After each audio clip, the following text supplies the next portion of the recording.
وبركاته. الحمد لله نحمده ونستعينه ونستغفره ونؤمن به ونتوكل عليه ونعوذ بالله من شرور أنفسنا ومن سيئات أعمالنا. من يهد الله فهو المهتدي ومن يضلل فلن تجد له وليا مرشدا. ونشهد أن لا إله إلا الله وحده لا شريك له. ونشهد أن سيدنا وسندنا وحبيبنا ومولانا محمدا عبده ورسوله الذي أرسله بالحق شاهدا ومبشرا ونذيرا وداعيا إلى الله بإذنه وسراجا منيرا. فقد قال الله تعالى في كلامه المجيد وفرقانه الحميد: أعوذ بالله من الشيطان الرجيم. بسم الله الرحمن الرحيم. إن الله وملائكته يصلون على النبي يا أيها الذين آمنوا صلوا عليه وسلموا تسليما.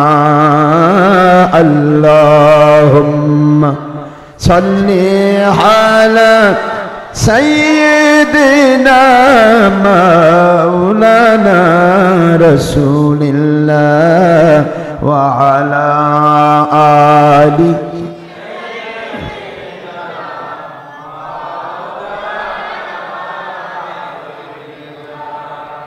I নবীজি স্বপ্নের মাঝে দিবেন বারবার দেখা।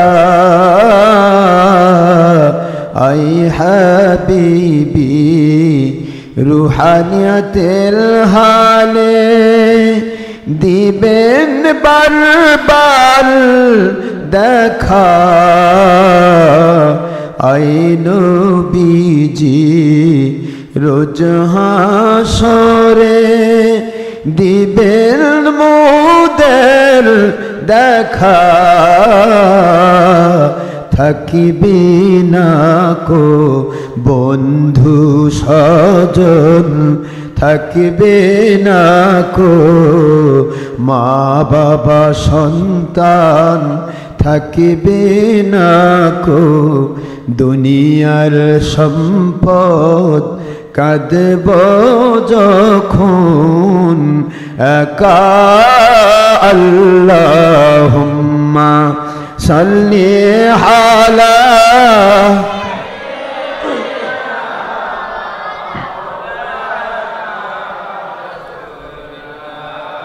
ওয়া আলা আলি সাইয়্যিদিনা।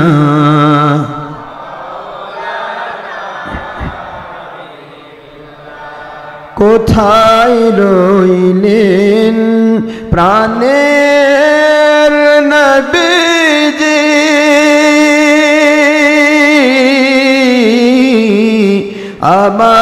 আমাদের ছাড়িয়া কোথায় রইলেন নূরের নবীজি, আমাদের ছাড়িয়া আপনি ব্যতীত কি লাভ হইবে এ পাপের ধারাই বাঁচিয়া আল্লাহুম্মা সাল্লি আলা মাওলানা রাসূলিল্লাহ ওয়া আলা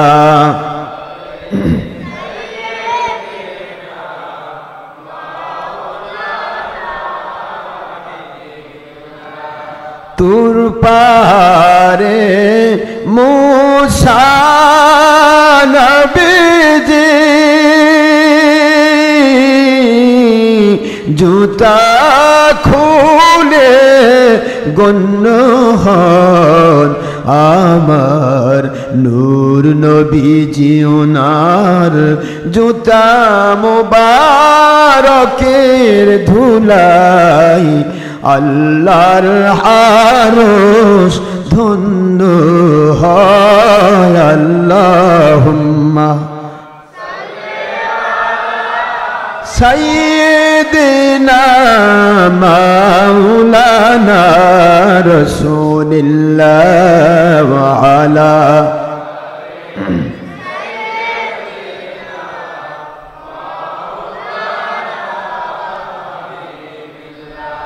মুআজ্জাজ মুহতারাম প্রিয় সম্মানিত উপস্থিতি মুসলমান মুমিন মুত্তাকি ভাইরা, মহান আল্লাহ সুবহানাহু তাবারক ওয়া তাআলা খলিক মালিক রব এক ও অদ্বিতীয় আল্লাহ পাক, যার কোনো অবতার নেই, যার কোনো শরিক নেই, যার কোনো অংশীদার নেই, সেই রব্বুল আলামিনের অপার মেহেরবানিতে আশা করি আপনারা সবাই ভালো আছেন। শুকরিয়া করছি মালিকের দরবারে, যিনি অতীব দয়া পরবশ হয়ে আমাদেরকে আজকে জুমার নামাজ আদায় করার জন্য তারই পবিত্র ঘরে এসে বসবার তৌফিক দিয়েছেন। আমরা সবাই পড়ছি আলহামদুলিল্লাহ, দরুদ ও সালাম পড়ছি দু জাহানের সৈয়দ সৈয়দুল মুরসালিন ইমামুল মুরসালিন খাতামুন নবিয়্যিন আখিরি রাসূল, যার পরে কিয়ামত পর্যন্ত আর কোনো নবী রাসূল আসার সুযোগ নেই। যেই নবীজির উপরে দরুদ সালাম পড়লে আল্লাহ পাক রব্বুল আলামিন প্রত্যেকবার দরুদের বিনিময়ে মিনিমাম 10 ঊর্ধ্বে 70 বার রহমত নাজিল করেন। আল্লাহ পাক রব্বুল আলামিন জিন্দেগি থেকে 10টি করে গুনাহ প্রত্যেকবার দরুদের বিনিময়ে মাফ করে দেন এবং 10টি করে রহমত মর্যাদার স্তর আল্লাহ পাক বাড়িয়ে দেন। সেই রাসূলের উপর দরুদ পড়ছি যিনি আমাদের প্রিয় নবী, যাকে ভালোবাসা ঈমান, জীবনের চাইতেও বেশি ভালোবাসা যে নবীকে দেওয়া হলো ঈমান। যে নবীজি পাক সাল্লাল্লাহু আলাইহি ওয়াসাল্লামকে ভালোবাসলে আল্লাহ পাক রব্বুল আলামিন ওনার ভালোবাসা হয়ে যায়, ওনাকে ভালোবাসা হয়ে যায়, ওনার ভালোবাসা পাওয়া যায়। সেই নবীজির উপরে দরুদ সালাম পড়ছি সাল্লাল্লাহু আলাইহি ওয়াসাল্লাম। প্রিয় উপস্থিতি মুমিন মুত্তাকি ভাইরা, মহান আল্লাহ সুবহানাহু তাআলা প্রত্যেক যুগে মুসলমানদের উপরে আল্লাহ পাক নবী রাসূল আলাইহিস সালাম পাঠিয়েছেন মুসলমান বানানোর জন্য, অর্থাৎ আল্লাহওয়ালা বানানোর জন্য। অসংখ্য অগণিত মানুষ, সাধারণ মানুষ পৃথিবীতে যারা ছিলেন, কোটি কোটি মানুষ, তাদের কিন্তু ভুল ত্রুটি বিচ্যুতি বিভিন্ন কিছু হয়েছে। আর এই ভুল ত্রুটি বিচ্যুতির জন্য আল্লাহ পাক রব্বুল আলামিন ডাইরেক্টলি জুলুম করেননি। আল্লাহ জুলুম না করে বরং তাদেরকে সংশোধন করার জন্য, তাদেরকে সঠিক রাস্তাটা দেখিয়ে দেওয়ার জন্য অগণিত অফুরন্ত নবী রাসূল আলাইহিস সালাম পেশ করেছেন। যেই নবী রাসূল আলাইহিস সালাম ছিলেন নিষ্পাপ মাসুম, যাদের জীবনে কোনো গুনাহ ছিল না, তারা ছিলেন ওহী দ্বারা নিয়ন্ত্রিত। আল্লাহ পাক রব্বুল আলামিন ওনার ওহী দিয়ে তারা নিয়ন্ত্রিত হতেন, যা করতেন তা আল্লাহ পাকের অর্ডার মাফিক। আল্লাহ যা আদেশ করেছেন তা করতেন, আল্লাহ যা নিষেধ করেছেন তা করতেন না। আল্লাহ পাক রব্বুল আলামিন ওনার পরিপূর্ণ হুকুম পালন করার জন্যই নবী রাসূল আলাইহিস সালামকে আল্লাহ পাক দুনিয়ায় পেশ করেছেন। এসেছেন তারা, এসে কি করেছেন? সাধারণ মানুষ ভুল করছে, তাদেরকে তারা পথ দেখিয়ে দিয়েছেন, এটা আল্লাহর সন্তুষ্টির পথ, এটা আল্লাহর অসন্তুষ্টির পথ। তোমাদেরকে যে মালিক সৃষ্টি করেছেন, সে মালিক আমাকে পাঠিয়েছেন তোমাদেরকে সংশোধন করার জন্য। জোরে বলুন সুবহানাল্লাহ। ইয়া কওমি ইবুদুল্লাহ মা লাকুম মিন ইলাহিন গায়রু, হে আমার জাতি, তোমরা ভুলের ভিতরে আছো, অসংখ্য অগণিত ইলা ধরেছ, বিভিন্ন রকমের মাবুদ ধরেছো, উপাসনা অন্যের করছো, যে মালিক তোমাদেরকে সৃষ্টি করেছেন, যিনি খলিক, যিনি মালিক, যিনি রব, সে আল্লাহ পাকের পক্ষ থেকে আমি এসেছি তোমাদেরকে বুঝিয়ে দেওয়ার জন্য যে আল্লাহ রব্বুল আলামিন ছাড়া কোনো মাবুদ নেই। জোরে বলুন সুবহানাল্লাহ। এই কথাটা তারা পেশ করেছিল। এর উপর ভিত্তি করে এক শ্রেণীর মানুষ তাদেরকে মেনে নিয়েছিল এবং সেই সময় তারা আল্লাহ পাক রব্বুল আলামিন ওনার নবীদের সাথে সেই সময়ে তারা জান্নাতের মেহমান হয়েছিলেন। আর যারা মেনে নিয়েছিল না, যারা মানে নাই, তাদের উপরে নবী রাসূল জুলুম করেননি, বরং তাদের উপর আল্লাহ পাক রব্বুল আলামিন প্রদত্ত আযাব গজব এসে তারা ধ্বংস হয়েছে। কি ঠিক না ব্যাঠি? তো যুগ যুগান্তরে ওই নবী রাসূল আলাইহিস সালাম ওনাদের অনুসারী যারা, তাদেরকে বলা হবে ওয়ারাসাতুল আম্বিয়া। তাদেরকে কি বলা হবে? ওয়ারাসাতুল আম্বিয়া। ওয়ারাসাতুল আম্বিয়ার সিস্টেম হচ্ছে নবীদের ওয়ারিস সম্পদে নয়, এলেমে। ওয়ারাসাতুল আম্বিয়াদের সিস্টেম হচ্ছে নবী রাসূল আলাইহিস সালাম যেমন কারো উপর জুলুম করেননি, ওয়ারাসাতুল আম্বিয়াগণ কারো উপর জুলুম করবেন না। নবী রাসূল আলাইহিস সালাম জুলুম না করেও তারা যেমন সেই সময়ের কোন বাতিল শক্তির সাথে জোরাতালি দিয়ে আপোষ করেননি, হক্কানি ওলিয়া আউলিয়া ওয়ারাসাতুল আম্বিয়াগণ তেমনি সেই যুগের বাতিল অপশক্তির সাথে, বাতিল ৭২ ফিরকার সাথে আপোষ করবেন না।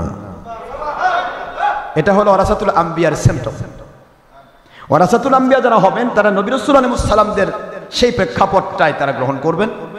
যেহেতু আখির রাসূল হুজুর পাক সাল্লাল্লাহু আলাইহি ওয়াসাল্লামের পর আর কোনো নবী রাসূল আসবেন না, সেহেতু নবী রাসূল আলাইহিস সালামদের ওয়ারিস যারা হক্কানি আলিম, হক্কানি ওলামা, ওলিয়া আউলিয়া, যাদের কানেকশন আল্লাহর হাবিবের মহব্বতের কানেকশন, যাদের কানেকশন আল্লাহ পাকের কুদরতের কানেকশন, ওই মানুষগুলি তারাও নবী রাসূল আলাইহিস সালাম ওনাদের সিস্টেম অনুসারে কাজ করতে শুরু করবেন, কাজ করবেন এবং সেখানে যারা সাড়া দেবে তারা আল্লাহর কাছে পার পেয়ে যাবে। যারা সাড়া দিল না তাদের জবাবদিহিতার ভিতরে তারাই থাকবে। এতে ওয়ারাসাতুল আম্বিয়া বা নবী রাসূল আলাইহিস সালাম বা আল্লাহ পাক রব্বুল আলামিন কোনো যায় আসে না। যারা বলুন সুবহানাল্লাহ। কিন্তু নবী রাসূল আলাইহিস সালাম তো নিষ্পাপ মাসুম, আমরা সবাই জেনেছি তারা কোনোদিন কারো উপর জুলুম করেননি।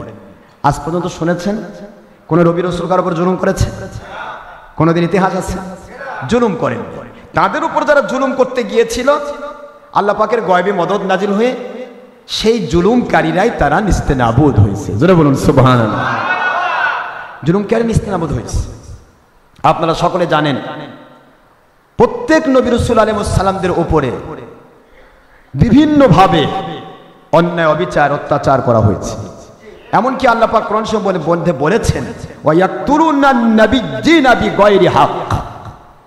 এমনকি নবী রাসূল আলাইহিস সালাম আমি আল্লাহর কথা বলতে গিয়ে, আমি আল্লাহকে মানুষের কাছে বোঝাতে গিয়ে তাদেরকে অন্যায়ভাবে হত্যা পর্যন্ত করা হয়েছে, শহীদ করে দেওয়া হয়েছে। জোরে বলুন সুবহানাল্লাহ। এই কথা আল্লাহ কোরআন শরীফে বলেছেন।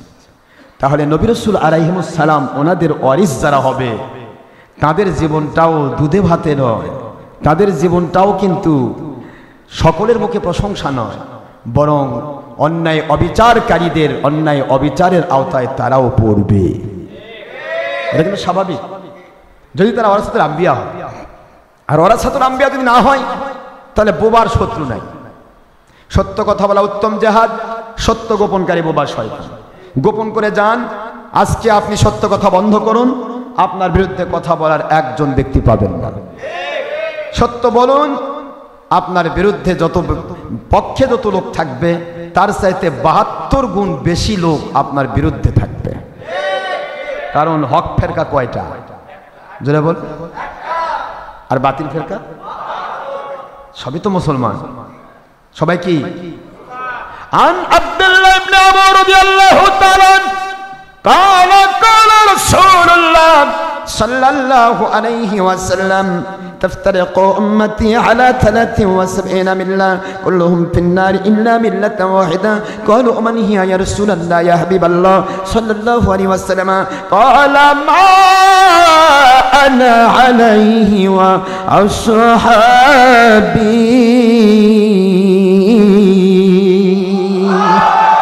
আও কামা ক্বালা রাসূলুল্লাহ সাল্লাল্লাহু আলাইহি ওয়াসাল্লাম।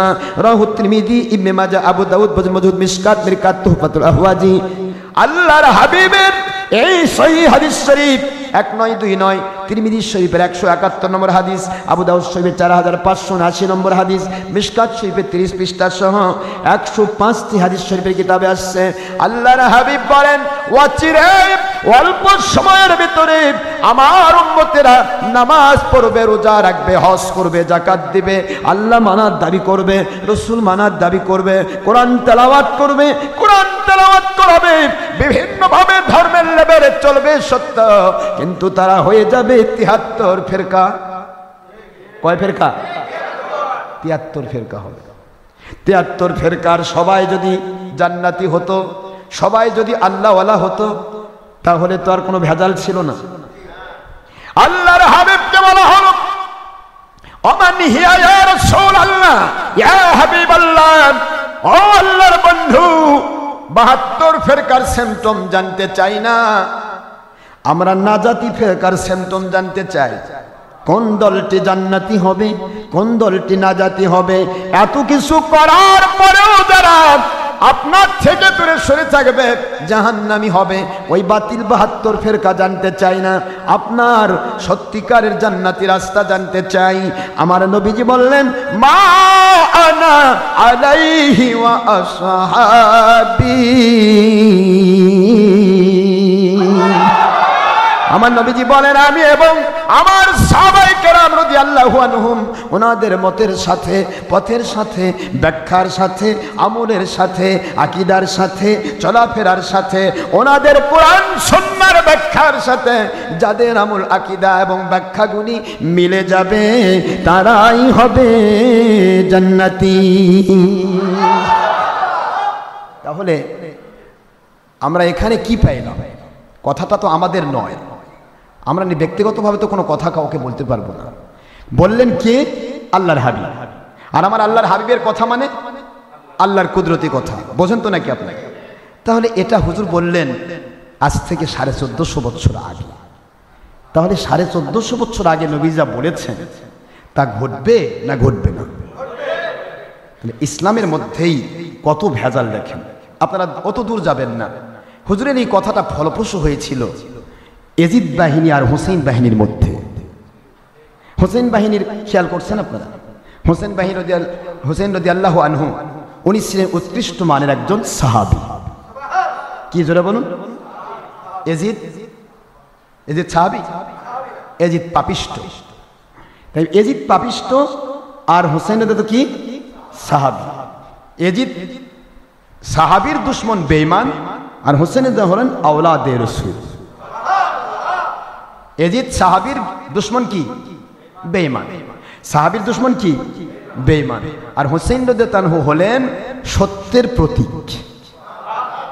অথচ এজিদ কিন্তু কোনোদিন নিজেকে বেঈমান বলেন। সে কি ছিল? মুসলমান। আপনারা সবাই জানেন তো নাকি? সে কি ছিল? মুসলমান। সে কেমন মুসলমান? আমাদের মতো এখনকার এরকম মুসলমান না, পাক্কা মুসলমান। নামাজ পড়তো, রোজা, এক ওয়াক্ত নামাজ মিস করেনি, রোজা রাখতো, হজ করতো, যাকাত দিত, তসবিহ ঠেলতো, হাতে এজিদের তসবিহ থাকতো, তারপরে আপনার হাব্বা জুব্বা পড়তো। কোন ইসলামী শরীয়তের কোন জায়গা তার খলন নেই। কোরআন হাদিস পড়েছে, সব পড়েছে। কিন্তু এজিদকে কোরআনের ভাষা আল্লাহ কাফির ঘোষণা দিলেন, লিয়াগিজ বিহিমুল কুফফার। সাহাবায়ে কেরামের দুশমন যারা, তারা কাফির। এই কথাটা যে কাফির ঘোষণা দেওয়া হলো, যুগ যুগান্তরে শুধু এজিদ না, যে কেউ সাহাবায়ে কেরামের দুশমনি করবে তারা কি? কাফির। এখন এই যে কাফির ঘোষণা দিল এজিদকে, এখন এজিদ কি কোনোদিন নিজেকে কাফির বলেছে? কিন্তু তার সিম্পটমটা কি? আওলাদে রাসূলের দুশমন। তার সিম্পটম কি? হোসেন রাদিয়াল্লাহু একজন উৎকৃষ্ট মানের ওলি ছিলেন। সাহাবায়ে কেরাম কি? ওলিদের ফার্স্ট তবকা।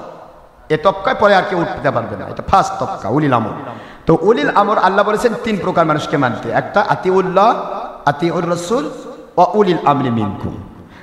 কোরআন শরীফের সূরাতুন নিসা 59 নম্বর আয়াতে এই কথা আল্লাহ বলছেন যে তোমরা যদি আমি আল্লাহকে মানতে চাও, আমার নবীকে মানো। আর নবীজিকে মানার দাবি সত্য হয়, তাহলে নবীকে যারা মানে, নবীর সাথে তাদের গুড কানেকশন, ভালোবাসার সম্পর্ক, ওই উলিল আমরদেরকে মেনে নাও। জোরে বলুন। এখন এই যে আদেশ আল্লাহ করলেন, এখন উলিল আমরের ফার্স্ট তবকা হচ্ছে সাহাবায়ে কেরাম, ফার্স্ট তবকা, ওনাদের ওই তবকায় কেউ উঠতে পারবে না। সেকেন্ড তবকা হচ্ছে আইম্মায়ে মুজতাহিদিন, 4 মাযহাবের ইমাম। আর থার্ড তবকা হচ্ছে সেই সময় থেকে শুরু করে কিয়ামত পর্যন্ত যত আল্লাহর ওলি আসবেন তারা। এখন উলিল আমরকে মেনে নেওয়া কোরআনের ভাষায় ফরজ, কোরআন শরীফের ভাষায় ফরজ। তো হুসাইন রাদিয়াল্লাহু আনহু ছিলেন উলিল আমর, একদিকে সাহাবী, দ্বিতীয় নম্বর আওলাদে রাসূল, তৃতীয় নম্বর উলিল আমর, উৎকৃষ্ট মানে একজন ওলি, যাকে ডেকেছিল বায়াত হওয়ার জন্য। আপনারা ইতিহাস জানেন না সবাই, কি জন্য ডেকেছিল? যে আমরা কুফাবাসী সবাই বায়াত হতে চাই। এই বায়াত প্রসঙ্গেই তিনি গিয়েছেন। নিশ্চয় তিনি যুদ্ধ করতে যাননি। যদি যুদ্ধ করতে যেতেন, সেই সময় মক্কা মদিনায় অনেক মানুষ ছিল, সবাইকে নিয়ে তিনি যেতে পারতেন। আর এজিদও জানতো যে হুসাইন রাদিয়াল্লাহু আনহু যদি যুদ্ধের জন্য আসেন, তাহলে আমার এজিদ বাহিনী টিকবে না। জোরে বলুন সুবহানাল্লাহ। এই জন্য সে বায়াতের নাম করে ডেকেছিল, কৌশল করেছিল। কিন্তু ফিনিশিং পর্ব আমি আপনাদেরকে এখানে কারবালার ঘটনা শোনাচ্ছি না। আমি বলতে চাচ্ছি যে এজিদও মুসলমান, হুসাইন রাদিয়াল্লাহু আনহু মুসলমান। দুই মুসলমান কি একরকম? ভূমিকা দুজন একরকম? এখনো আমরা মুসলমান, এখন আমরা সবাই মুসলমান। সকল মুসলমানের ভূমিকাটা একরকম নয়। সবাই নামাজ পড়ে, রোজা রাখে, হজ করে, যাকাত দেয়, কিন্তু ফেরকাগত দিক থেকে লেভেলধারী 72। কয়টা? এখন এই 72-এর বিপরীতে একটা। বলেন তো, একটার বিরুদ্ধে 72 জন, তারা কি একের সাথে মিলবে? মিলবে না। কেন মিলবে না? কারণ হচ্ছে তারা করবে 72 দল করবে নিজেদের স্বার্থে, দলের স্বার্থে, ব্যক্তি স্বার্থে, আর ওয়ান ফেরকা করবে আল্লাহ এবং রসুলের স্বার্থে। এই জন্য কোনোদিন মিলবে না। কিন্তু 72 ফেরকা কি এক ফেরকার বিরুদ্ধে বসে থাকবে? কারণ তো কথা বল না, বসে থাকবে? তারা কাজ চালিয়ে যাবে কিভাবে ওই ফেরকাকে ধ্বংস করা যায়। কিন্তু ফেরকা ধ্বংস হবে না, আল্লাহর সন্তুষ্টির পথের দৌড় যেটা, সেটা ধ্বংস হবে না। এর উপর আল্লাহর গয়বী মদদ নাজিল হবে। কি নাজিল হবে? গয়বী মদদ নাজিল। কিন্তু গয়বী মদদ নাজিল হওয়ার ব্যাপারে আবার ব্যাপার আছে। আমার নবীজি পাক সাল্লাল্লাহু আলাইহি ওয়াসাল্লামের পাওয়ার কত ছিল আপনারা জানেন? আমরা তো নবীদের পাওয়ার বিচার করতে পারবো না, কত পাওয়ার। যেখানে হক্কানি ওলিদের ব্যাপারে বুখারী হাদিস আসছে, কুনতু বাসারাহুল্লাযী ইউবসিরু বিহি, যারা হক্কানি আল্লাহর ওলি হয়, তাদের দৃষ্টিটা আমি আল্লাহর কুদরতি দৃষ্টি হয়ে যায়। কুনতু আইদিয়াহুল্লাতী ইয়াবতিশু বিহা, হক্কানি ওলিদের হাত, ওদের নিজের হাত থাকে না, ওটা আমি আল্লাহর কুদরতি হাত হয়ে যায়। সবকিছু আল্লাহর কুদরতের আওতায় নিয়ে নেন হক্কানি ওলিদেরকে। তা কুদরতি পাওয়ার কিরকম হয়? অল্প না বেশি? কত তো বেশি? বিচার করা যাবে? তো ওলির হিম্মতি বিচার করা যাচ্ছে না, নবী বিচার করবেন কি দিয়া? নবীকে কি করে কাউন্ট করবেন? নবী রাসূল আলাইহিস সালামকে কেমনে কাউন্ট করবেন যে তার শক্তি কত, কি পাওয়ার? নবী রাসূল আলাইহিস সালাম ডাইরেক্ট ওহী দ্বারা নিয়ন্ত্রিত। ওলিদের ভুল হতে পারে, ওলিদের কি হতে পারে? ভুল হতে পারে, শয়তান পাকড়াও করতে পারে, কিন্তু নবী রাসূল আলাইহিস সালামের কাছে শয়তান আসতে পারে না, ধোঁকা দিতে পারে না। তাহলে যেই ওলিদেরকে শয়তান পাকড়াও করতে পারে, তাদেরই মর্যাদা যদি এই হয় যে তাদের হাত আল্লাহর কুদরতি হাত, তাদের পা আল্লাহর কুদরতি পা, তাদের চোখ আল্লাহর কুদরতি চোখ, তাদের মুখ আল্লাহর কুদরতি মুখ, এই যদি হয়, তাহলে আল্লাহর নবীগণ যারা শয়তান ধোঁকা দিতে পারে না, যারা ডাইরেক্ট ওহী দ্বারা নিয়ন্ত্রিত, তাদেরকে আল্লাহ কত পাওয়ার দিয়েছেন তা কি চিন্তা করা যাবে? চিন্তা করা সম্ভব না, এটা সম্ভব নয়। এ ব্যাপারে যদি একটু চিন্তা করা হয় তাহলে বুঝবেন। হযরতে মূসা কালিমুল্লাহ আলাইহিস সালাম জলিল কদর নবী, 70,000 নবীর সর্দার। কয় হাজার নবীর সর্দার? আর আমার নবী হলেন সমস্ত লক্ষ লক্ষ অগণিত পয়গম্বরের সর্দার। মূসা নবীরও আল্লাহর হাবিব বলেন, লাউ কানা মূসা আলাইহিস সালাম হাইয়ান মা ওয়াসিয়াহু ইল্লা ইত্তিবাই। সহিহ মুসলিম শরীফের হাদিস। হযরত মূসা আলাইহিস সালাম যদি, আল্লাহর হাবিব বলেন, আমার শরীয়তে যদি উনি পৃথিবীতে থাকতেন, ওনার তাওরাত কিতাব, এত বড় কিতাব, গরুর গাড়িতে করে বহন করা লাগতো। এত বড় কিতাব এই তাওরাত কিতাবকে বাতিল ঘোষণা করে আমি আখিরি রাসূলের কাছে কলেমা পড়ে আমার বায়াত হওয়া মুসা নবীর জন্য ফরজ হয়ে যেত। আমার নবীজি পাক সাল্লাল্লাহু আলাইহি ওয়াসাল্লাম বলে ইত্তেবাই মা ওয়াসিয়াহু, তার কোনো পথ খোলা থাকতো না ইল্লা ইত্তেবাই, আমাকে অনুসরণ করা ছাড়া। জোরে বলুন সুবহানাল্লাহ। জলিল কদর নবী মুসা আলাইহিস সালাম ৭০,০০০ নবীর সর্দার, এত বড় নবী, তিনিও আমার নবীজি পাক সাল্লাল্লাহু আলাইহি ওয়াসাল্লামকে মেনে নিতে বাধ্য হতে। মেনে নেওয়া মানে গোলামি করা, মেনে নেওয়া মানে কি? কথা বলে কি? নবী যা আদেশ করবেন তা মানবেন, নবী যা নিষেধ করবেন তা ছাড়বেন। কি এটা? গোলাম। একটু চিন্তা ভাবনা করা দরকার। সেই মুসা নবী আলাইহিস সালাম বড় হননি, ছোট্ট মানুষ, কেবলমাত্র নবজাতক। স্বপ্নে শুনে মুসা আলাইহিস সালাম শয়তানি, মুসা আলাইহিস সালামের ব্যাপারটা শুনে শয়তানি করলো কে? ফেরাউন। কে শয়তানি করলো? যে ফের মুসা আলাইহিস সালাম নাজিল হয়েছেন, মাতৃ গর্ভ থেকে জমিনে ভূমিষ্ঠ হয়েছেন, একথা শোনার সাথে সাথে সে বলল ইউদাব্বিহুনা আবনাকুম ওয়া ইস্তাহইউনা নিসাকুম ওয়া ফি যালিকুম বালাউম মির রাব্বিকুম আযীম। আল্লাহ পাক বলেন যে তাদের কাছে আমি কি করলাম, তারা কাফিরগুলো কি করলো, তারা ভয় পেল মুসা নবীকে, এই নবজাতককে ভয় পেয়ে তারা সমস্ত যতগুলি মানুষ, মহিলা যতগুলি তারা সন্তান জন্ম দিয়েছে, কি সন্তান? ছেলে সন্তান, সব তারা সঙ্গে সঙ্গে জবে করত আর মহিলাগুলোকে রেখে দিত। কিন্তু আমার আল্লাহ পাক মুসা আলাইহিস সালামকে নিয়ে গেলেন ফেরাউনের বাড়িতে। কোথায় নিয়ে গেলেন? জো খোদেগা ওহি গেরেগা, যে খাল খনন করে সে খালের মধ্যে পড়ে। তো মুসা আলাইহিস সালাম তো ছিল এক জায়গায়, কিন্তু এই ঘোষণার পরে আল্লাহ বললেন যে না, এটা আর হলো না। মুসা আলাইহিস সালামের ইয়ার উপরে ওই যেহেতু ভয়ে ভেসে দেওয়া হলো, মা মুসা আলাইহিস সালামের মা বললেন যে যদি ছেলেটাকে পায় তাহলে জব করবে, অতএব দরকার নাই, জবে করার আগে মালিক আপনার দিকে মোতাবজ্জহ হয়ে আমার ছেলেকে স্রোতের মধ্যে ভাসে দিলাম, যদি দরকার হয় আপনার, আপনি একে মানুষ করবেন, দরকার না হয় যেখানে যাই যাক। তাহলে মুসা আলাইহিস সালামের মাও আল্লাহ ওয়ালা ছিলেন। তো মুশকিল হলো, মজার বিষয় হলো, যেখানে ছেড়ে দেওয়া হলো সেখান থেকে ফেরাউনের বাড়ি হচ্ছে স্রোতের অপোজিটে। স্রোতের অপোজিট বোঝেন তো? স্রোত যেদিকে তার বিপরীত, অর্থাৎ ভাটি না, উল্টা দিকে, উজান দিকে। এখন উজান দিকে যায় কেমনে? আমার মালিক ঘোষণা দেয়, রে সত্য সিন্ধুক মুসা নবী আলাইহিস সালামের মা, আমি আল্লাহর উপর নির্ভর করে এই পানির মধ্যে ফেলে দিয়েছে।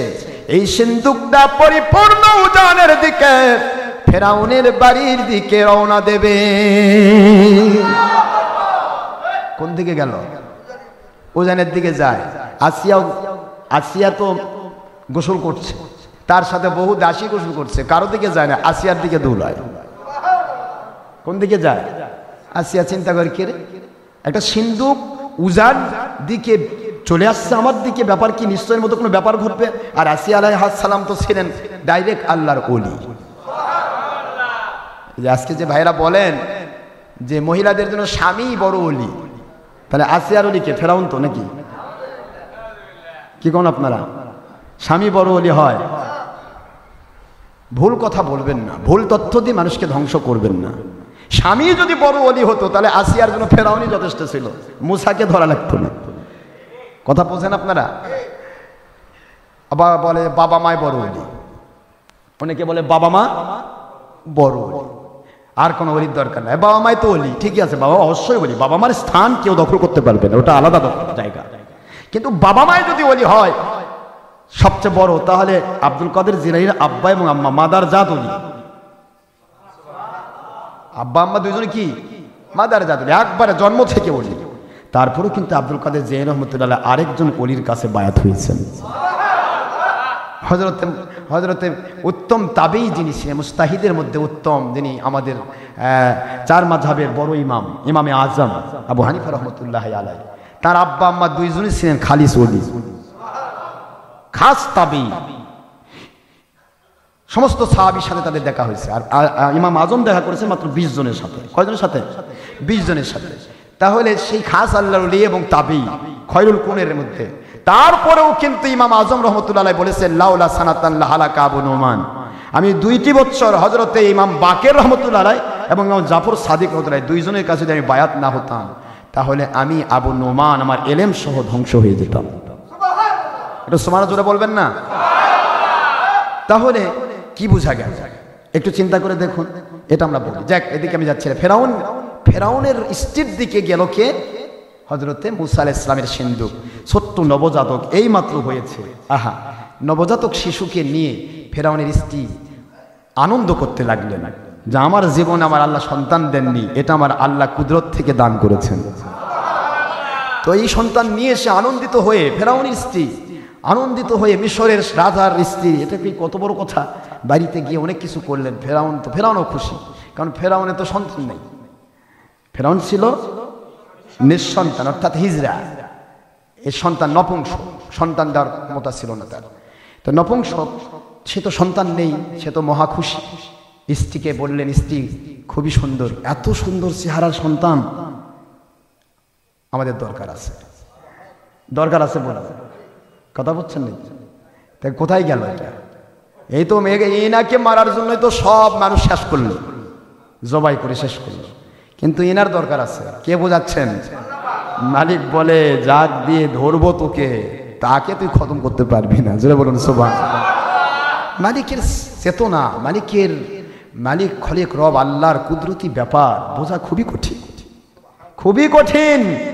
দেখছেন আপনি শত্রুতা করছেন, আপনার কোলেই আবার আল্লাহ পাকের কুদরতের পাওয়ার বিস্তার হচ্ছে। জোরে বলুন সুবহানাল্লাহ।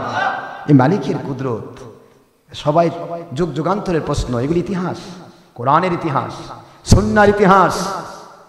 এই জন্য প্রত্যেকটা মুহূর্তে অ্যালার্ট থাকতে হবে, আমার দ্বারা যেন আল্লাহ বিরোধী কাজ না হয়, চেষ্টা করতে হবে। আল্লাহ সহজ করে পাওয়ার বলতে ছিলাম। ফেরাউন আসিয়ার আদর দেখে পাগলের মতো দৌড়ে গেল। যাওয়ার পরে বলে, আসিয়া তুমি একাই আদর করবে, আমার মনটা চাই, আমার প্রাণটা চাই এই সুন্দর নাদুস নাদুস চেহারার সন্তানকে আদর করতে। সুবহানাল্লাহ। যাই মাত্র আদর করার জন্য মুসা আলাইহিস সালামের শরীরে টাচ করে, এখনো টাচ হয় নাই, নেবে। মুসা আলাইহিস সালাম নবজাতক শিশু, বাম হাত দিয়ে ডান গালে এমন একটা আঘাত করলেন, এক আঘাতে বিশাল দেহি ফেরাউন 40 দিন পর পর পায়খানা করত, নিজেকে আল্লাহ দাবি করত। এত বড় পাওয়ারফুল ফেরাউন, সে চরকি পাখির মতো ঘোরা শুরু করলো। নবীদের পাওয়ার খেয়াল করছেন? নবীদের পাওয়ার খেয়াল করছেন? এটা নবজাতক, সবে মাত্র নবজাতক। ফেরাউন চিৎকার মারে, ও আসিয়া, যে সন্তানকে ধ্বংস করার জন্য এত মানুষ খুন করলাম, বুঝতে পেরেছি তোমার কোলের সন্তান ওই সন্তানটাই। আল্লাহু আকবার বলেন। শত্রুতা শুরু হলো। কি শুরু হলো? এইমাত্র দরকার আছে, এইমাত্র আর দরকার নাই। আসিয়া বলে, তুমি একটা নপুংসক, সন্তান ধারণের ক্ষমতা তোমার নেই, যার কারণে মায়াও নেই। এই নবজাতক শিশু, এই শিশু তোমার ইয়া হয়নি। এর কথা হলো, কয় যে চর মারছে ও থাপ্পড় যদি 100 জনকে মারা হতো, আমি ফেরাউন বাদ দিই, তারা সবাই মারা না গেলেও তারা ধরাশায়ী হয়ে যেত। কিন্তু আমি যে ঘুরপাক খেয়েছি, আমি স্বাদে খাই নাই, এই হচ্ছে আমার সেই শত্রু। একটু সুবহানাল্লাহ জোরে বলেন না কেন? আল্লাহু আকবার, আল্লাহু আকবার। আপনারা কি বলছেন এগুলি কি ফাও কথা? নবীর পাওয়ার বিচার করবেন, নবীকে আমাদের মতো বলবেন? আমাদের আলোচনা চলছে নবী আমাদের মতো, মনে আছে আপনাদের? নবী পাক সাল্লাল্লাহু আলাইহি ওয়াসাল্লাম তো দূরের কথা, কোন নবী আমাদের মতো নয়, নবীগণ নবীদের মতো। জোরে বলুন সুবহানাল্লাহ। নবীগণ কার মতো? নবীদের মতো। আর আমার নবী হলেন তিনি তার মতো, তিনি অন্য কোন নবীর মতো নয়। হলে দেখাচ্ছি, আমি একটা পর একটা দেখাই দেই, তাহলে বুঝতে সহজ হবে। নবীগণ নবীদের মতো, আর আমার আখির রাসূল বেমিসাল, তার মিসাল তিনি নিজেই। আল্লাহ পাক রব্বুল আলামিন খলিক মালিক হিসেবে, রব হিসেবে যেমন বেমিসাল, সারা জগতে কোনো মিসাল নেই। আমার আখির রাসূল নবী রাসূল হিসেবে, সৃষ্টির শ্রেষ্ঠ মানুষ হিসেবে তিনিও বেমিসাল। তার কোনো মিসাল নেই। জোরে বলুন সুবহানাল্লাহ। এই প্রত্যেকটা দিক থেকে আমরা যদি কোরআন সুন্নাহ খুলি তাহলে খুঁজে পাবো। আজকে যে ভাইয়েরা বুঝতে না পেরে বলে নানা বাশারুম মিসলুকুম, নবীরা আমাদের মতো, এই কথাটা বলাটা এটা ব্যাখ্যায় ভুল। এই ভুল করে তারা বেঈমান হচ্ছে, ঈমান নষ্ট করছে।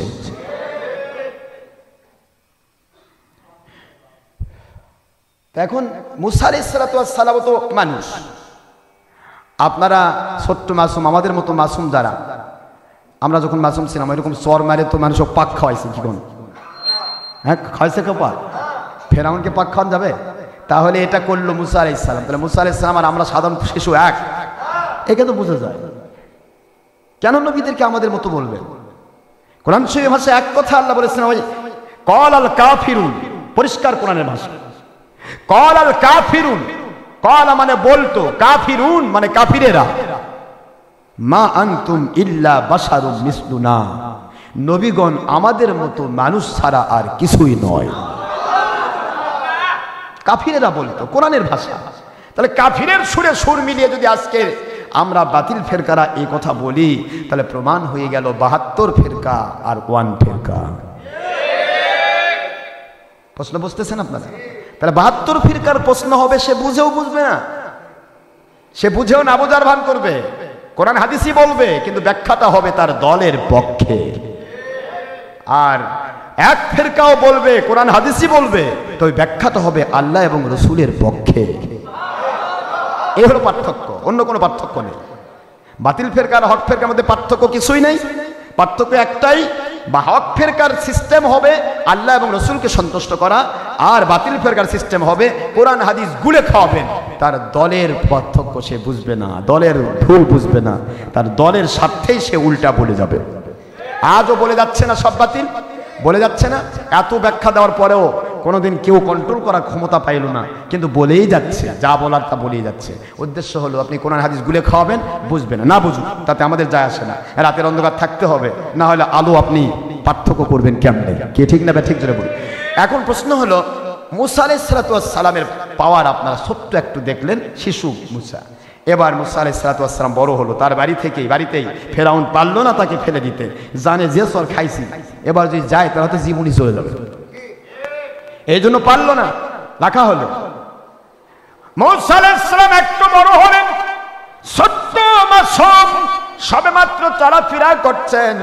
এই মুহূর্তে একটা কিপ্তি ফেরাউনের গোষ্ঠী, ফেরাউনের দল, বনি ইসরাইল নামক সেই নবী রাসূল আলাইহিস সালামদের অনুসারী বনি ইসরাইলের এক সন্তানের উপর আঘাত করছে। আঘাতটা সহ্য করতে না পেরে মুসা আলাইহিস সালাতু ওয়াস সালাম একটা ঘা মেরে দিলেন, একটা মাত্র থাপ্পড় লাগাই দিলেন। সহিহ হাদিস প্রমাণ করে, এক থাপ্পড়ে ওই কিপ্তি মানুষটা 1 নয় 2 নয় 16টা টুকরা হয়ে গেছে। কয়টা টুকরা হয়েছে? হাতের মধ্যে কি ডিনামাইট ছিল নাকি? কি নবী রাসূল আলাইহিস সালামের পাওয়ার বিচার করবেন? সেই মুসা নবী আলাইহিস সালামের ব্যাপার সারাদিন বললে শেষ হবে না। আপনারা সকলেই জানেন, সহিহ মুসলিম শরীফের হাদিস, প্রায় 40-45টি হাদিসের কিতাবে হাদিস আসছে, হযরত আজরাইল আলাইহিস সালাম মুসা আলাইহিস সালাতু ওয়াস সালামকে জান কবজ করার জন্য আল্লাহর পক্ষ থেকে আসলেন, কিন্তু একটা রং করে ফেললেন, সালাম দিলেন না। কি দিলেন না? সালাম না দেওয়ার কারণে মুসা আলাইহিস সালাম, তিনি তো আল্লাহ পাকের বান্দা ও রাসূল, তিনি সহ্য করতে পারলেন না। যেই মাত্র আজরাইল আলাইহিস সালাম সামনে এসেছেন, আজরাইল আলাইহিস সালামের বাম হাতে, ওই যেই হাত দিয়ে ফেরানো লাগাইছিল ছোট খাতে, যে হাত দিয়ে ফেরাউনকে লাগাইছিল, ওই হাত দিয়ে একটা চর আস্তে করে থাপ্পড় দিয়ে দিলেন। আজরাইল আলাইহিস সালামের ডান, এখান থেকে সোয়ালটা, ডান চোখ সোয়াল সহ পুরাটাই একবার এখান থেকে খুলে নিচে ঝুলে গেল। জোরে বলুন সুবহানাল্লাহ। আজরাইল আলাইহিস সালাম কই, কি রে, আমাকে দেখলে মানুষ ভয়ে পায়খানা করে, আর আমাকে চর দিয়ে আমার চোখ খুলে ফেললো। আবার ডান চোখ কানা মনে করবেন না, যে ডান দিক থেকে এদিকে আমাদের জন করবো, বাম দিক থেকে থাকবো। ডান চোখ কিন্তু কানা না, আল্লাহর কুদরতের কাছে আজরাইল আলাইহিস সালাম তাওয়াজ্জুহ হয়ে গেলেন। ও দরদি আল্লাহ, এই মুহূর্তে বুঝতে পারলাম আপনার নবীদেরকে আপনি কত পাওয়ার দান করেছেন। একদম হাতের তর দিয়ে নূরের ফেরেশতা আজরাইল আলাইহিস সালাতু ওয়াস সালামের ডান গাল সহ চোখ সহ অবশ করে যে ঝুলিয়ে দিতে পারে, খুলে ফেলতে পারে। ও আল্লাহ, ওই আজরাইল আর কখনো মুসার জান কবজ করতে যাবে না। আল্লাহু আকবার বলেন না। মুসা আলাইহিস সালামের ভয় পায় আজরাইল। একটু বুঝতেছেন আপনারা, কথা বুঝতেছেন? আজরাইল আলাইহিস সালাম আল্লাহর কুদরতের সমীপে, কুদরত থেকে আল্লাহ বলে মুসা ভুল হয়ে গেছে, ভুল করছো। ফেরা আজরাইল আলাইহিস সালাম আপনি মুসা আলাইহিস সালামকে সালাম না দিয়ে ভুল করেছেন। আমার নবী রাসূল আলাইহিস সালাম আমার হক্কানি আলেম এবং মুমিন মুত্তাকি যারা, তাদেরকে সালাম দিলেই তাদের জানটা আপনার হাতে চলে আসবে। জোরে বলুন সুবহানাল্লাহ। তারা পৃথিবীতে থাকতে আগ্রহী নয়, তবে বেয়াদবির যে আপনার প্রায়শ্চিত্ত সেটা আপনি পেয়েছেন। বেয়াদবি প্রায়শ্চিত্ত দিয়ে দিন তো আল্লাহ এরকমই থাকবে, এই ঝুলন্তই থাকবে আল্লাহ। এই যে ভাইরা কোন যে নূর তো আয়তনহীন, আয়তন নাই, তা আজরাইল তো নূর, তার আবার ঝুলে দিল কেমনে? মুহাম্মদ সাল্লাল্লাহু আলাইহি ওয়াসাল্লাম আয়তন খুঁজেন। মুহাম্মদ সাল্লাল্লাহু আলাইহি ওয়াসাল্লাম মাটির মানুষ না হলে তার আয়তন আছে, তিনি হাঁটতেন, খাইতেন, পড়তেন, ফিরতেন, তার রক্ত আছে, গোস্ত আছে, চামড়া আছে, কত বুদ্ধি, বুদ্ধির ঠিকই। হায় হায় কি বুদ্ধি!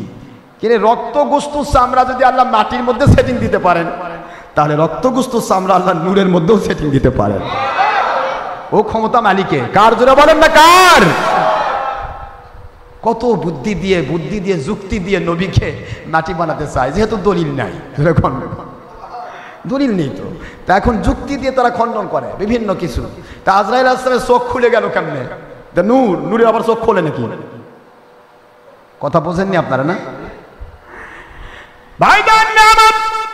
আজরাইল আলাইহিস সালামকে আমার আল্লাহর কুদরত দিয়ে চোখ ভালো করে দিলেন, বললেন আজরাইল যান যান যান, আমার পক্ষ থেকে আপনি এই পবিত্র আমার পক্ষ থেকে দেওয়া সুন্দর গাভীটা নিয়ে আপনি হযরতে মূসা আলাইহিস সালামের কাছে চলে যান।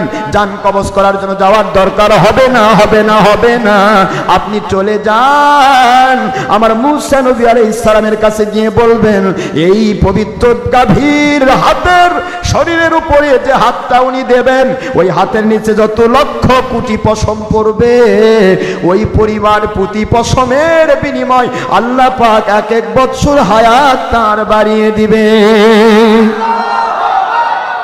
ও মূসা নবী আলাইহিস সালাম, আমাকে মারার দরকার হবে না, আমি মালাকুল মউত, আপনার জান কবজ করতে আসি নাই, সংবাদ দিতে এসেছি। এই গাভীর উপরে হাত দিলে এত বছর আপনার হায়াত বেড়ে যাবে, হায়াত বেড়ে গিয়েই শুধু হবে না, এই গাভীটা আপনি যতদিন বেঁচে থাকবেন গাভীটা দুধ দিবে, আপনার রিজেকের চিন্তা করতে হবে না। জান, আপনি তো বোঝাতে চাচ্ছেন আমার মূসা আলাইহিস সালাম আপনাকে চর মারছে, দুনিয়া থাকতে চায়, উনি দুনিয়া ছাড়তে চান না। জান, এই লোকটা ওনাকে দেখেন ওনার ভূমিকা কি, সুবহানাল্লাহ বলেন না? আপনি তো বোঝাচ্ছেন, আজরাইল সালাম বোঝাতে চাইলেন যে হযরত মূসা আলাইহিস সালাম দুনিয়া ছাড়তে চাচ্ছেন না, না হলে আমাকে চর মারলো কেন? আল্লাহ পাক বলেন ঠিক আছে। ওই মুহূর্তে আজরাইল আলাইহিস সালাম আল্লাহর কুদরত থেকে গাভী নিয়ে এসে মূসা আলাইহিস সালামের সামনে আসার আগেই বলে, ও মূসা নবী আলাইহিস সালাম, দয়া করে খেপবেন না, মন খারাপ করবেন না, আজকে আমি জান কবজ করতে আসি নাই, আমার উপর রাগ করবেন না। জোরে বলুন সুবহানাল্লাহ। মূসা আলাইহিস সালাম দেখে আজরাইল আলাইহিস সালাম ভয় পাচ্ছেন, আর আমার নবী আর মূসা দুটোর মধ্যে পার্থক্য হতো। এরা তো কয় নবী পাক সাল্লাল্লাহু আলাইহি ওয়াসাল্লামের উপরে হাত দিল উহুদ পাহাড়ের মতো ভারী থাকবে, আমার নবী নাকি বলছে উহুদ পাহাড়ের মতো ভারী লাগে। আরে আমার নবীকে উহুদ পাহাড় ভারী লাগাতে পারে না, এটা মৃত্যুর সিমটমটা আমার রাসূল পাক সাল্লাল্লাহু আলাইহি ওয়াসাল্লাম উম্মতকে দেখিয়ে দিয়েছেন। জোরে বলুন সুবহানাল্লাহ। নবীর বুক ভারী হয়ে যাচ্ছে, উহুদ পাহাড় চাপে দিচ্ছে। ব্যাখ্যা কত উলটপালট হচ্ছে। মুসা আলাইহিস সালামকে দেখে আজরাইল ভয় পাচ্ছে, আর মুসা আলাইহিস সালামও গোলামি করতে বাধ্য হতো আমার নবী পাইলে। সেই নবীর ওয়াতে আজরাইল সালাম হাত ধরে হাত চাপে দিয়ে পাহাড় চাপে দিচ্ছেন। কি ব্যাখ্যা চলছে আজকে, ওয়াজ করে মৌলবি মুন্সি ভরে ফেল দিচ্ছে, মানুষের আকীদাকে ধ্বংস করে মানুষের ঈমান নষ্ট করছে। আমি আপনাদের খেদমতে বলতে চাই, মুসা আলাইহিস সালাতু ওয়াস সালাম কে আর আমার নবী কে, এইটুকু আমি বোঝাতে চাইবো। মুসা আলাইহিস সালাম আজরাইলের দিকে তাকায় বলে, আজরাইল রে, ব্যাপার কি হাতের ভিতরে গাভী কেন? আমার আল্লাহর কুদরত বলে দিয়েছে এই গাভীর উপরে হাত দিবেন, যত পশম থাকবে সমস্ত পশম পরিমাণ আপনার 1 বছর হায়াত বেড়ে যাবে। যতদিন বেঁচে থাকবেন গাভী দুধ দিয়ে আপনাকে রেজেক দান করবে। মুসা নবী আলাইহিস সালাম, আজরাইল এরপরে কি হবে? ওই কোটি কোটি কোটি কোটি বছর পরে আর তখন কি হবে? বলে আমি আসবো আপনার জান কবজ করব। আল্লাহর নবীগণ দুনিয়াতে কখনো থাকতে আগ্রহী নয়। মানুষের দাম যে ফেরেশতার চাইতে অনেক বেশি, ফেরেশতার ত্রুটি ধরে ফেরেশতাকে শাস্তি দিতে পারে, এইটা আমার উম্মতদেরকে শিক্ষা দেওয়ার জন্য আমি তোমাকে সর দিয়েছিলাম। জোরে বলুন সুবহানাল্লাহ। দুনিয়াতে থাকার জন্য নয় আজরাইল, দুনিয়াতে থাকার জন্য নয়। ও গাভী তুমি আল্লাহর কাছে ফেরত দিয়ে দাও, আমার মালিকের কাছে ফেরত দিয়ে দাও। এই মুহূর্তে তুমি সালাম দিয়েছো, আমার জীবনটা জানটা তোমার হাতের ভিতরে চলে যাবে। মুসা নবী আলাইহিস সালাতু ওয়াস সালামকে আপনার পাওয়ার বুঝলেন, আজরাইলকে থাপ্পড় মারার পাওয়ার দেখতেছেন তো নাকি? এত কিছু বলার শেষ নেই, শেষ হবে না, বলতেই থাকতে হবে। সেই মুসা আলাইহিস সালাতু ওয়াস সালাম আমার মালিককে বললেন, রব্বি আরিনি, ও আল্লাহ, আমি মুসা নবী আলাইহিস সালাম জলিল কদর নবী, 70,000 নবীর সরদার, আপনার হাবিবকে ভালোবাসা দেওয়ার কারণে আমাকে দান করেছেন মর্যাদা। ওই নবী মুসা আলাইহিস সালাম একটিবারের জন্য আপনার কুদরত দেখতে চায়। কি দেখতে চায়? কুদরত। রব্বি আরিনি, আয় মালিক আমাকে একটু দেখা দিন, আমি দেখতে চাই। মুসা আলাইহিস সালাম কি বললেন? আমার মালিক কি বলেন? লান তারানি ইয়া মুসা আলাইহিস সালাম, আয় আমার নবী মুসা আলাইহিস সালাম, না কখনোই নয়, দুনিয়াতে আপনি আমাকে দেখার মতো যোগ্যতা আপনাকে আমি দান করি নাই। দেখছেন? বুঝুন ভালো করে বুঝুন। মুসা আলাইহিস সালামের পাওয়ার প্রথম থেকে দেখতেছেন তো? সেই পাওয়ারফুল মুসা নবী আলাইহিস সালামকে আমার আল্লাহ বলছেন লান তারানি ইয়া মুসা, কোরআন শরীফের ইবারত। আল্লাহ বলেন আপনি আমাকে দেখার মতো ক্ষমতা রাখেন না, কখনোই নয়, আপনি আমাকে দেখতে পারবেন না। এ মুসা নবী আলাইহিস সালাম, আমি এত পাওয়ারফুল আল্লাহ, আমাকে দেখার মতো, ধারণ করার মতো, ইদরাক করার মতো, ইহাতাত করার মতো ব্রেন, বুদ্ধি, বিবেচনা, চোখ আমি কাউকে দেই নাই। 1% যতদূর পর্যন্ত আমি আল্লাহ রাব্বুল আলামিন, ততদূর পর্যন্ত আমার নবীজি রাহমাতুল লিল আলামিন, ওই রাহমাতুল লিল আলামিনকে উনি আমার সাথে দেখা করতে চাইবেন না, কিন্তু আমাকে দেখা করার মতো ক্ষমতা, পাওয়ার, সার্কিট, ক্যাপাসিটর দিয়ে একজন মানুষকে আমি আল্লাহ তৈরি করেছি।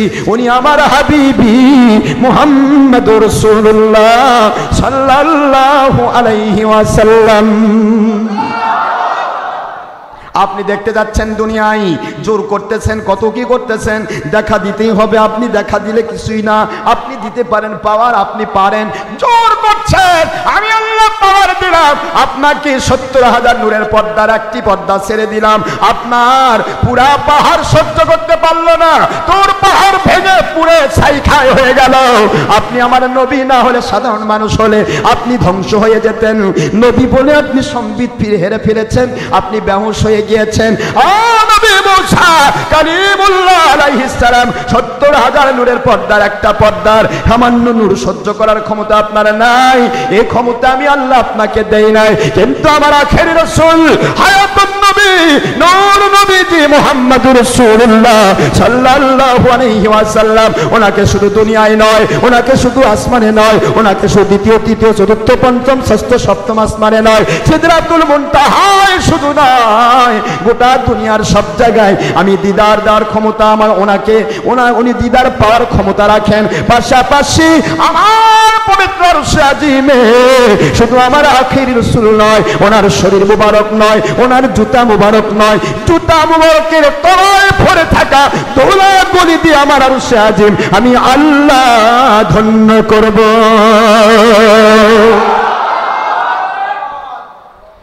তাহলে মুসা আলাইহিস সালাম যে পাওয়ার দেখালেন, এই পাওয়ারে 70,000 নূরের পর্দার একটি পর্দার একটু সামান্য নূর সহ্য করতে পারলেন না দুনিয়াতে। আর আমার আখির রাসূলকে আল্লাহ জুতার ধুলি সহ আসমানে তুলে নিলেন, আল্লাহর কুদরতে আরশে তুলে নিলেন। তাহলে মুসার পাওয়ার বেশি না আমার নবীর পাওয়ার বেশি? কতটুকু বেশি চিন্তা করবেন তো নাকি? তাহলে বোঝা যায় আমার নবীজির পাওয়ার, নবীজি পাক সাল্লাল্লাহু আলাইহি সাল্লামের পাওয়ার বিচার করা যাবে না। আমার নবীজি আমার আল্লাহর কুদরতে পরিচালিত। সেই নবীজিকে ঘেরাও করেছে কাফিরেরা, বুঝতে পারছেন? সেই নবীজিকে ঘেরাও করছে কারা? কাফিরেরা। সেই নবীর বাড়ি ঘেরাও করেছে, বাড়ি চারদিক থেকে বাড়ি ঘেরাও করলো। হিজরতের ঘটনা শুনছেন তো নাকি? ঘটনা হিজরত, চারদিক থেকে ঘেরাও করা হলো।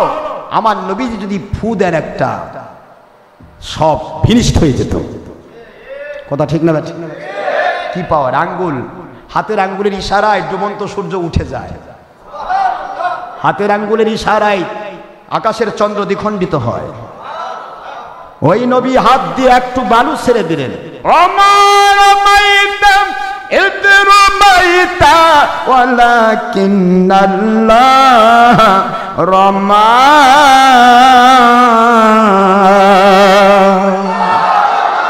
আমার আল্লাহ বলেন, নবীজি গো আপনি টেনশন করবেন না, কাফির আপনাকে ঘেরাও করেছে, আমি আল্লাহ আদেশ করছি, দরকার নাই, ওরা চাচ্ছেন আপনার, ওদের কাছে থাকার দরকার নাই।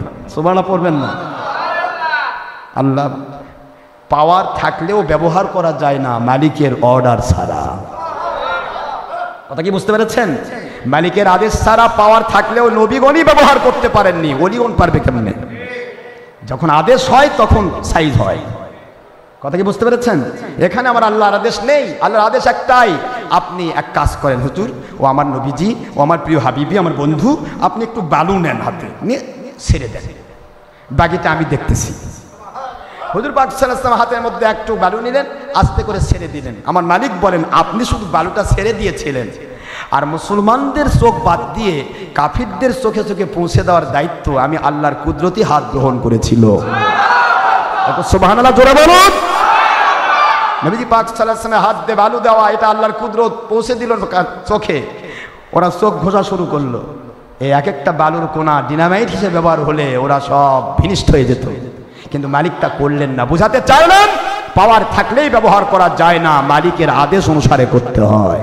তাহলে আখেরি রাসূলকে ঘেরাও করেছে, বুঝতেছেন নাকি আপনারা? আমার নবী পাক সাল্লাল্লাহু আলাইহি ওয়াসাল্লাম আল্লাহর হুকুম পেলেন, আদেশ পেলেন, আদেশ পাওয়ার সাথে সাথে আর কিছুই বললেন না, হুজুর কোনো ক্ষমতা প্রয়োগ করলেন না। আলীকে বলতেছেন, আলী রাদিয়াল্লাহু তাআলা আনহুকে বলতেছেন, হিজরতের ছোট্ট একটা ঘটনা আমি সামনে বলি, আজকে আর নয়, সময় পার হয়ে গেছে। তো আমি আপনাদেরকে বলতে চাই, নবী রাসূল আলাইহিস সালাম নিষ্পাপ মাসুম হওয়ার পরেও তাদেরকে ঘেরাও করা হয়েছে। নবী রাসূল আলাইহিস সালামকে, হুজুর পাক সাল্লাল্লাহু আলাইহি ওয়াসাল্লামকে সাহাবায়ে কেরাম সহ অন্তরীণ করা হয়েছে। অন্তরীণ বোঝেন তো? অন্তরীণ বয়কট করা হয়েছে। একটা সাধারণ একটা পাহাড়ি এলাকায় লতাগুল্ম পাতার ভিতরে হুজুরকে ঘেরাও করে রাখা হয়েছিল। কতদিন চলে গেল। সাহাবায়ে কেরাম রাদিয়াল্লাহু আনহুম তারা পাতা খেলেন, পাতা।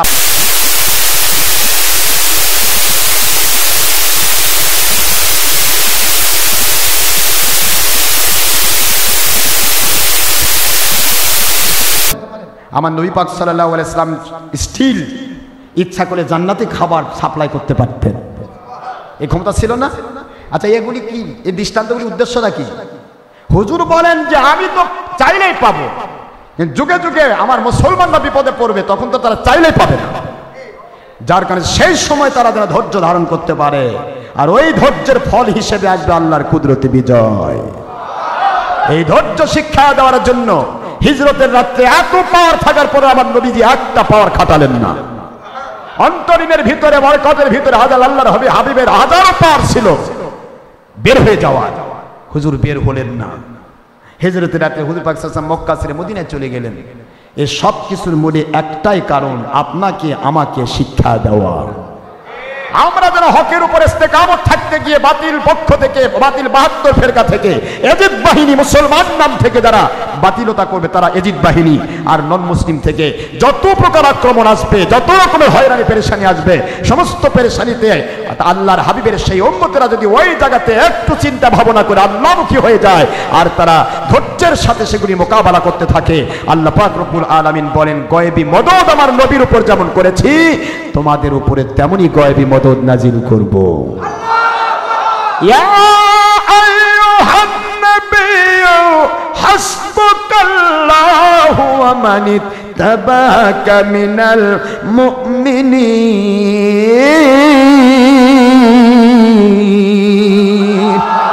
আমার বন্ধু, আপনাকে আমি আল্লাহ রব্বুল আলামিন আশ্বাস দিচ্ছি, সত্য পথে থাকতে গিয়া, সত্যের উপর অটুট থাকতে গিয়া যত সাহায্য করা দরকার আমি আল্লাহ রব্বুল আলামিন আপনার জন্য যথেষ্ট হয়ে যাব। শুধু আপনার জন্য নয়, ওয়া মান ইত্তাবা'আকা মিনাল মুমিনিন, মুমিনদের মধ্যে কিয়ামত পর্যন্ত যারা আপনার অনুসরণ করে, আপনার মতো অনুসরণ, আপনার পথ অনুসরণ করে, যারা আপনাকে অনুসরণ করে চলবে, আমি আল্লাহ আপনাকে যেমনি ভাবে সাহায্য করেছি অমনি ভাবে মুমিনদের উপরেও সাহায্য করব। গয়বী মদদ কার? সেই গয়বী মদদের আশায় আপনাকে আমাকে চলতে হবে। আমরা নিজে নিজে কিন্তু কিছুই করতে পারবো না, ঠিক না ব্যাটিং জোরে বলুন। আসুন, আমাদের চেষ্টা, আমাদের প্রচেষ্টা, আমাদের দোয়া এবং জালেমের জুলুমের মাজলুমি পজিশন, একটু ধৈর্য, দেখবেন এমন মদদ নাজিল হবে জালিমরা পালাতে হুঁশ পাবে না, ঠিক না ব্যাটিং জোরে বলুন। আসুন, মহান আল্লাহ আমাদের সবাইকে সত্যিকার ইসলাম বুঝবার, মানবার তৌফিক দান করুন, আমিন। আমি হিজরতের আলোচনা আজকে করছি না, রাসূল পাক সাল্লাল্লাহু আলাইহি ওয়াসাল্লামের আলোচনা ইনশাআল্লাহ আগামী জুমাতে হবে ইনশাআল্লাহ। ওমা আলাইনা ইল্লাল বালাগ ওয়া আখিরু দাওয়ানা আনিল হামদুলিল্লাহি রাব্বিল আলামিন। যারা সুন্নাত নামাজ আদায় করেন নাই, অনুগ্রহপূর্বক ক্বাবলাল জুমা 4 রাকাত সুন্নতে মুআক্কাদা আদায় করুন। সময় 5 মিনিট। আসসালামু আলাইকুম ওয়া রাহমাতুল্লাহি ওয়া বারাকাতুহু।